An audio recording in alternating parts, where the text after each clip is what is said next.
Ընդհանրապես մարդ, ով երկրի գլխին 3 պատերազմ է բերել, իրավունք չունի խաղաղություն բառը օգտագործել։ Այդ մարդը չի հասկանում ինչ է խաղաղություն, ոչինչ չի հասկանում։ Իր համար խաղաղությունը դա Իլհամ Ալիևի բարի վերաբերմունքն է իր նկատմամբ։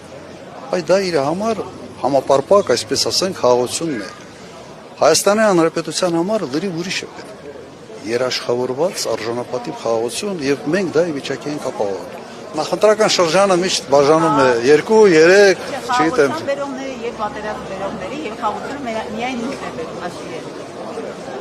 Եվ ինքը դա ասում է մեկ մարդու անընտալով, որի նախագահության ժամանակ չի եղել նույնիսկ քիչ թե շատ, sense նույնիսկ միջին չափի սահմանային, այսպես ասած, միջադեպ չի եղել։ Ընդհանրապես չի եղել։ Եթե հիշում եք, նաև այն ժամանակ Ադրբեջանից պաշտոնյաներ էին գալիս Հայաստան տարբեր պատվիրակությունների կազմում, եւ մենք շոու չէինք սարքել։